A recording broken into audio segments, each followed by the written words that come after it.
حج کے بعد سعودی family visit visa کے نئے اصول اور اچانک آنے والی تبدیلیاں کافی پریشان کن ہیں، ہے نا؟ اس وقت بہت سے لوگ ویزا کے نئے تقاضوں اور سسٹم کی خرابیوں کو لے کر شدید تذبذب کا شکار ہیں، لیکن آج کے اس تفصیلی ایکسپلینر میں ہم ان تمام الجھنوں کو سلجھانے کی کوشش کریں گے۔ ہم نے تمام ذرائع سے اہم معلومات اکٹھی کی ہیں تاکہ اس پوری انتظامی پریشانی کی ایک واضح اور آسان تصویر پیش کی جا سکے۔ آج ہم جن اہم پہلوؤں پر بات کریں گے ان میں ویزا کی اقسام، 3 مہینے کے عمرہ ویزا کے اصول، اقامہ اور کاغذی کارروائی، سٹیمپنگ کا خرچہ اور بچوں کے حوالے سے اہم قوانین شامل ہیں۔ تو بنا وقت ضائع کیے آگے بڑھتے ہیں۔ سب سے پہلے ویزا کی اقسام اور سسٹم میں آنے والی ان پریشان کن تبدیلیوں کو سمجھتے ہیں۔ حالیہ دنوں میں اپلیکیشن پورٹل کے غیر یقینی رویے اور نئے اصولوں نے واقعی سب کچھ چکر میں ڈال دیا ہے، اور یہی وہ پہلی بڑی رکاوٹ ہے جسے پار کرنا ضروری ہے۔ اب یہاں سب سے بڑا اور سب سے زیادہ پوچھا جانے والا سوال سامنے آتا ہے، آخر 90 دن کے ویزا کا آپشن کہاں غائب ہو گیا؟ اچانک پورٹل سے اس کا غائب ہونا ظاہر ہے ٹینشن والی بات تھی، لیکن اصل کہانی یہ ہے کہ اب یہ اختیار سیدھا ایمبیسی کے ہاتھ میں دے دیا گیا ہے کہ وہ فیصلہ کرے کہ ویزا کتنی مدت کے لیے سٹیمپ ہوگا۔ اسی وجہ سے سسٹم سے وہ مخصوص 90 دن والا آپشن ہٹا دیا گیا ہے۔ اچھا، اب اگر اپلائی کر دیا جائے اور اچانک حکومت سسٹم کے رولز اپڈیٹ کر دے تو کیا ہوگا؟ گھبرانے کی بالکل ضرورت نہیں، اسے آٹو اپڈیٹ پروسیس کہتے ہیں۔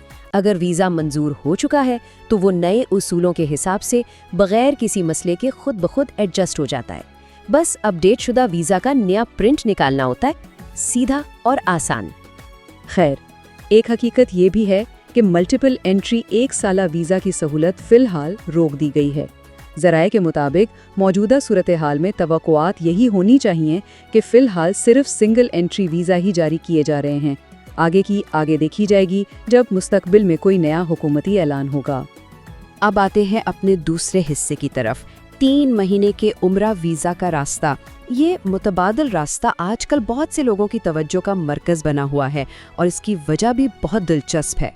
ان دونوں طریقوں کا فرق دیکھنا واقعی ضروری ہے۔ ایک طرف ہے ہمارا سٹینڈرڈ وزٹ ویزا، جس میں لمبی چوڑی کاغذی کارروائی، فزیکل سٹیمپنگ، اٹیسٹیشن اور فنگر پرنٹس کا تھکا دینے والا عمل شامل ہے، اور دوسری طرف 3 مہینے کا عمرہ ویزا، نہ کوئی فزیکل سٹیمپنگ کی جھنجھٹ، نہ اٹیسٹیشن کی فکر۔ یہ سیدھا ایپشر کے ذریعے نہایت آسانی سے جاری ہو جاتا ہے۔ کتنا ہموار عمل ہے! لیکن ٹھہریے، اس آسانی کے ساتھ ایک چھوٹی سی رکاوٹ بھی ہے۔ یہ عمرہ ویزا فی الحال 15 سے 21 دن کے مکمل پیکیجز کے ساتھ جڑے ہوئے ہیں، یعنی فی الحال بالکل اکیلے بنا پیکیج کے 3 مہینے کا آپشن پوری طرح اوپن نہیں ہوا۔ تو اگر اس راستے سے جانا ہے تو یہ بات ذہن میں رکھنی ہوگی کہ یہ فی الحال مکمل پیکیج کے ساتھ سفر کرنے والوں کے لیے ہے۔ اب تھوڑی پریکٹیکل بات کرتے ہیں۔ اپلائی کرنے کے لیے آخر کن دستاویزات کی اور اقامہ کی کتنی ویلیڈیٹی کی در حقیقت ضرورت ہوتی ہے تاکہ کاغذی کارروائی میں کوئی دقت نہ ہو؟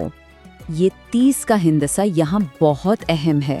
ایک بہت عام غلط فہمی پھیلی ہوئی ہے کہ اقامہ کم از کم 90 دن کے لیے کارآمد ہونا چاہیے۔ ایسا بالکل نہیں ہے۔ حقیقت یہ ہے کہ ویزا کے اجراء اور سٹیمپنگ کے لیے اقامہ کی محض 30 دن کی ویلیڈیٹی بھی بالکل کافی ہوتی ہے۔ امید ہے اس وضاحت سے کافی لوگوں کے سر کا درد کم ہوا ہوگا۔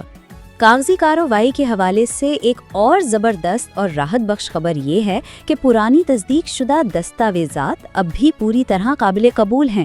وہ کاغذات جو 2 سال پہلے اٹیسٹ کروائے گئے تھے اور جن پر پہلے سٹیمپ لگ چکی ہیں، انہیں دوبارہ اٹیسٹ کروانے کی اس لمبی لائن میں لگنے کی قطعاً کوئی ضرورت نہیں۔ چلیے اب بات کرتے ہیں بجٹ کی۔ کسی بھی عمل کو شروع کرنے سے پہلے ویزا سٹیمپنگ کے اخراجات اور ریگولر یا لاؤنج اپائنٹمنٹس کی ڈیٹیلز کو سمجھنا بے حد ضروری ہے۔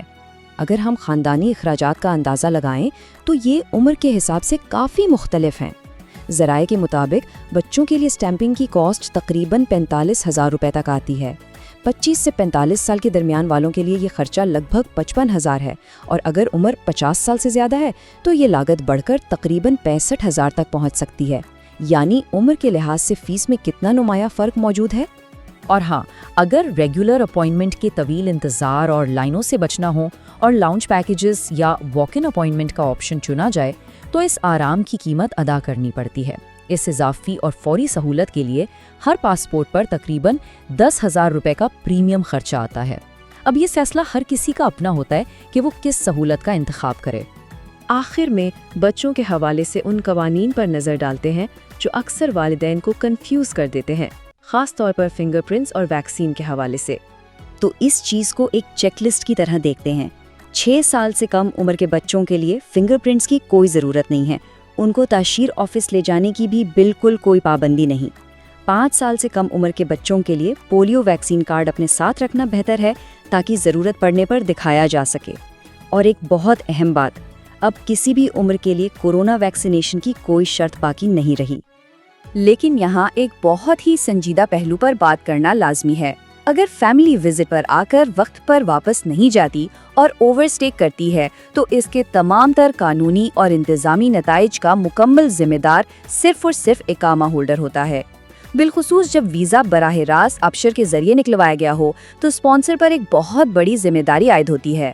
تو اس ایکسپلینر کے آخر میں یہ ایک بہت فکر انگیز سوال ہے جس پر غور کرنا ضروری ہے۔ کیا نئے سسٹم کے تحت اپلائی کرنے اور اس بھاری قانونی ذمہ داری کو اٹھانے کے لیے مکمل طور پر تیاری ہے؟ اس سفر کا آغاز کرنے سے پہلے ان تمام پہلوؤں پر گہرائی سے سوچنا بے حد ضروری ہے۔ امید ہے آج کے اس جائزے نے کافی تصویر صاف کی ہوگی۔ مزید معلومات کا سلسلہ یوں ہی جاری رہے گا۔